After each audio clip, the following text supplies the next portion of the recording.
Bonjour et bienvenue sur Discovery à la chaîne et sur cette série de l'idée au lancement. La série qui te guide du développement de l'idée au lancement de ton produit digital.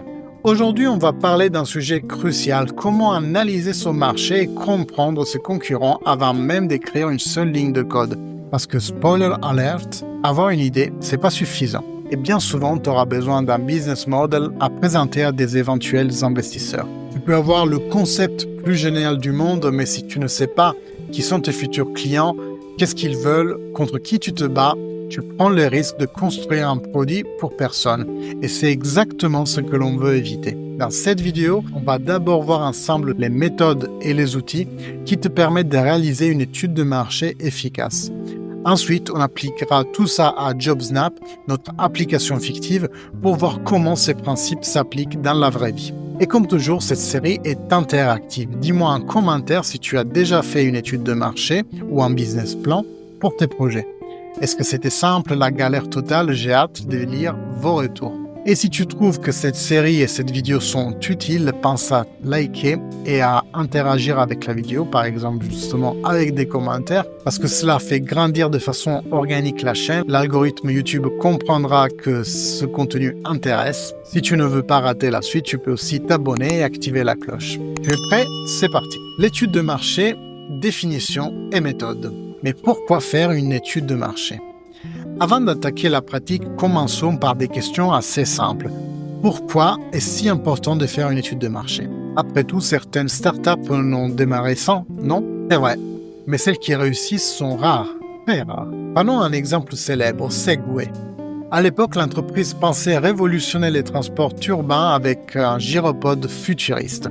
Ils ont investi 100 millions de dollars avant même de voir si les gens étaient prêts à adopter ce genre de véhicule. Résultat, un flop total. Pourquoi? Parce qu'ils n'avaient pas analysé la demande ni anticipé les blocages. Trop cher, peu pratique et surtout interdit sur la plupart des trottoirs. À l'inverse, une entreprise comme Netflix a pris le temps d'étudier comment les habitudes de consommation des films et séries auraient évolué. Ils ont vu que les gens en avaient marre d'aller louer un DVD et que l'essor d'Internet permettait une nouvelle façon de consommer ce contenu. Résultat, un positionnement parfait et une entreprise devenue incontournable. Donc une étude de marché permet trois choses. Éviter de construire un produit que personne ne veut, trouver le bon positionnement face aux concurrents et maximiser ses chances de succès en étant en phase avec la demande réelle. Étape clé d'une étude de marché. Définir son marché cible. La première étape est simple en apparence. Il faut savoir qui sont tes futurs clients. Créer des personas. On parle souvent des segmentations qui consistent à découper ton marché en plusieurs groupes en fonction des critères d'âge, la localisation ou encore les habitudes de consommation. Par exemple, imaginons une application qui aide à organiser des voyages. Ton public cible ne sera pas le même si elle s'adresse à des backpackers en quête d'aventure ou à des familles qui veulent un séjour tout inclus. L'offre doit être adaptée en fonction du segment visé.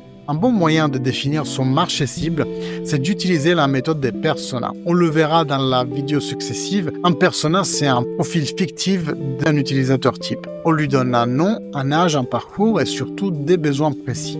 L'idée, c'est de rendre concret ton utilisateur idéal pour mieux comprendre ce qui l'attire, ses frustrations et la manière dont il cherche des solutions. Analyser la demande et la taille du marché.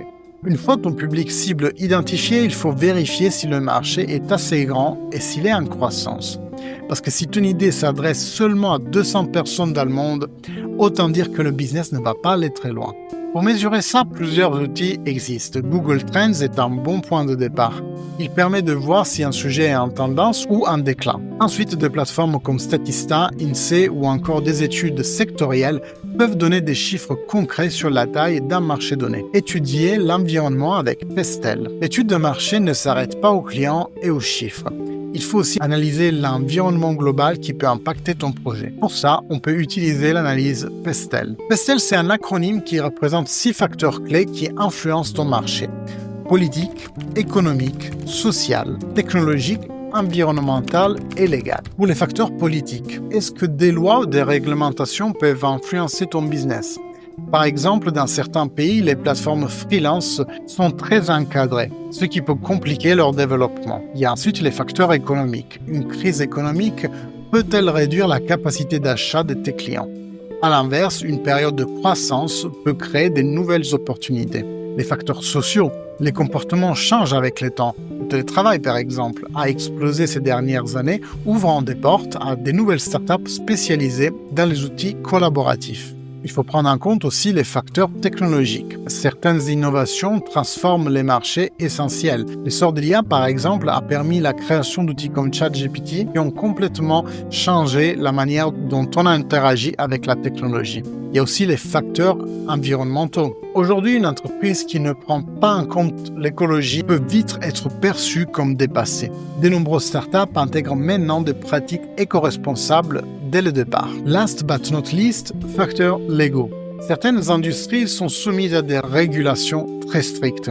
Les fintechs, par exemple, doivent respecter de nombreuses règles sur la gestion des transactions financières. En analysant ces 6 éléments, tu peux anticiper les opportunités et les risques avant même de lancer ton produit. Un autre outil souvent utilisé, c'est l'analyse SWOT, qui est l'acronyme pour Strength, Force, Weaknesses, Faiblesse, Opportunities, donc opportunité, et Threat, menace. Concrètement, c'est un tableau à 4 cases super simple, mais redoutablement efficace pour poser une vision stratégique. Donc on écrit les forces, tout ce que ton produit ou ton équipe fait déjà bien. Exemple, l'expérience utilisateur fluide, le positionnement clair. De l'autre côté, on écrit les faiblesses, ce qu'il te manque ou ce qui freine ton développement. Par exemple, le peu de notoriété, le manque de ressources techniques.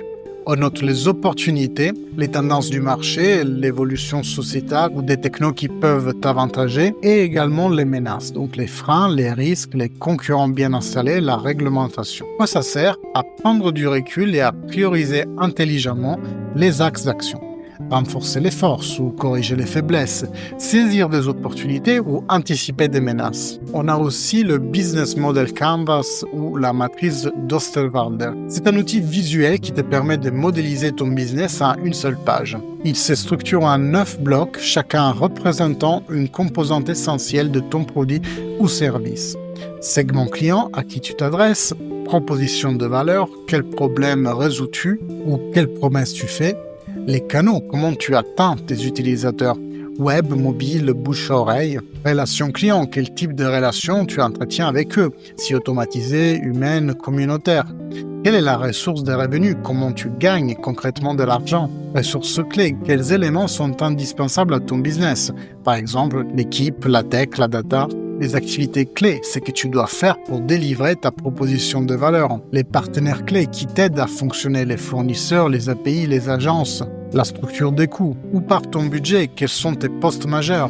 L'intérêt du BMC, c'est de voir rapidement si ton modèle est cohérent, équilibré, réaliste et les challenger sans coder une seule ligne. Ces outils sont parfaits à utiliser avant de lancer les fonctionnalités. Ils servent à vérifier qu'on construit bien un produit qui s'insère dans une logique de marché, de modèle économique et de différenciation. Maintenant qu'on a vu les méthodes et outils pour une étude de marché efficace, appliquons tout ça à JobSnap, notre application fictive et de mise en relation pour des jobs temporaires. On va répondre à 3 grandes questions. Qui est notre service cible? Quelle est la demande pour ce type de service et quels facteurs extérieurs peuvent impacter notre business? Définir notre marché cible. La première étape est de comprendre qui va utiliser JobSnap. Définir un marché cible passe souvent par la création de personas. Et ça, on va le faire dans la prochaine vidéo. Analyser la demande pour JobSnap. D'accord, notre concept est clair, mais est-ce que le marché est porteur? Est-ce que ça vaut le coup d'investir du temps et de l'argent dans ces projets? Première chose à définir, y a-t-il une tendance en croissance autour des jobs temporaires et de l'intérim digitalisé?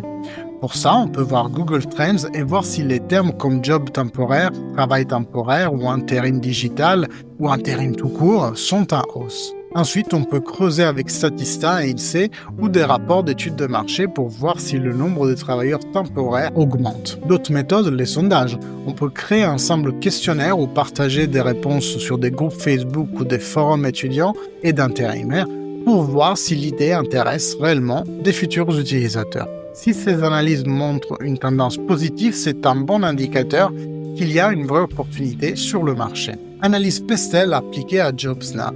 On a défini notre public et validé la tendance du marché. Maintenant, regardons ce qui pourrait influencer JobSnap à un niveau plus global avec l'analyse Pestel. L'intérim est très réglementé. Si demain, une loi impose plus de restrictions sur les contrats courts, ça pourrait compliquer notre modèle. Le chômage et la précarité augmentent, bonne nouvelle pour JobSnap, car plus de gens chercheront des petits boulots. Mais si le marché du travail se stabilise, il faudra se différencier. De plus en plus de jeunes et des freelances veulent des jobs flexibles, sans engagement long terme. Ça confirme que notre application répond à une vraie demande. L'essor des plateformes comme Uber, Deliveroo ou Fiverr montre que les gens sont prêts à utiliser des apps pour trouver du travail. Mais attention, notre UX devra être ultra fluide pour séduire les utilisateurs. Les facteurs environnementaux ne sont pas un enjeu majeur pour nous, sauf si on veut pousser une approche plus responsable en mettant en avant l'émission locale dans un court rayon et éco-responsable. Facteurs légaux, JobSnap devra s'assurer de respecter toutes les régulations sur le travail temporaire. On pourrait même proposer une fonctionnalité pour gérer automatiquement les contrats conformes. Avec cette analyse Pestel, on anticipe des risques et d'opportunités avant même de développer l'application. Dans le SWOT pour JobSnap, on pourrait citer dans les forces la simplicité d'usage, la création d'un compte rapide, l'upload de CV immédiat, le positionnement ultra niche sur l'intérim urgent, une UX pensée pour la rapidité, exemple matching en mode Tinder. Dans les faiblesses, on pourrait citer pas encore de traction ni d'audience, pas de notoriété de marque. Produit encore incomplet, par exemple, on ne fera pas du tout un matching intelligent dans le MVP.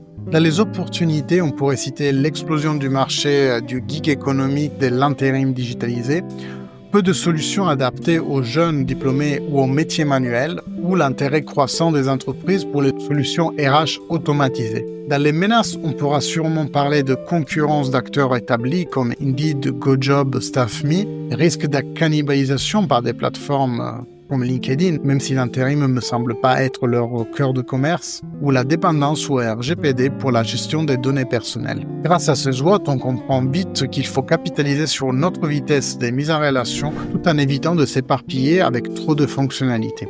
Cela guide aussi nos OKR, accroître la base de CV et tester des matchings dès la V2, ou de nos choix UX, inscription en 30 secondes maximum. Si on voulait faire rapidement un BMC à Osterwalder pour JobSnap, qu'est-ce que ça donnerait? Les segments clients, c'est les jobbers en recherche rapide de mission et les TPE et PME qui ont besoin de renforts immédiats, comme la restauration, l'événementiel ou le BTP. La proposition de valeur, c'est la mise en relation express entre candidats disponibles et recruteurs pressés.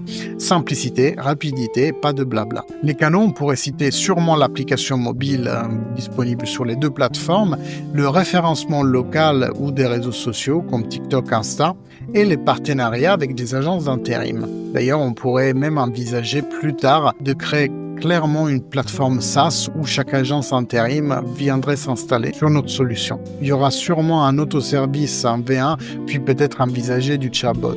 Les sources de revenus, c'est freemium déjà pour tester, abonnement mensuel pour les entreprises pour accéder à toute la base de CV et la monétisation future pourrait inclure des notions comme matching boosté ou mission sponsorisée. Les ressources clés, c'est bien entendu la base de CV qui va être cruciale, l'algorithme de matching, mais qui sera développé sûrement après le MVP, les infrastructures techniques, l'hébergement sécurisé, la gestion du RGPD. Les activités clés, c'est l'acquisition d'utilisateurs et d'entreprises, la modération et la validation des profils ou le développement du produit de façon itérative. Les partenaires clés sont sûrement les job boards, qu'ils le veuillent ou pas d'ailleurs, influenceurs et micro-créateurs ou des outils de paiement, d'email, d'analytics. La structure des coûts, ça sera principalement basé sur le développement et la maintenance. Il y aura sûrement un volet marketing d'acquisition, support client dans les phases avancées du produit et bien entendu des coûts fixes comme le coût de serveur et la sécurité des données. Ce Kanban nous aide à voir que tout ne repose pas uniquement sur la tech et les designs, mais sur un écosystème cohérent. Les canaux, partenaires, la façon dont on entretient la relation et surtout comment on gagne notre vie. Le SWOT et le Business Model Canvas Ce ne sont pas juste des outils pour les écoles de commerce. Ce sont des véritables boussoles produits, surtout quand on est en phase de lancement ou de repositionnement. Fais l'exercice avec ton équipe. Tu verras, les discussions qui en sortent sont souvent plus riches que des heures de brainstorming flou. Analyse concurrentielle, méthode et stratégie. Maintenant qu'on a une vision claire du marché, il est temps de regarder qui sont nos concurrents. Parce que si JobSnap est une copie d'un service existant, il n'y a aucune raison que les gens l'adoptent. Analyser la concurrence, c'est comprendre qui sont les acteurs déjà en place, comment ils fonctionnent et comment on peut se différencier. Premier type de concurrent, c'est les agences d'intérim classiques, des entreprises comme Randstad, Manpower ou Adecco, qui sont des références dans le domaine. Mais elles ont un problème, elles sont souvent lentes et administrativement lourdes. Deuxième type de concurrence, c'est les plateformes numériques. Des services comme Indeed ou LinkedIn permettent déjà aux entreprises de publier des annonces.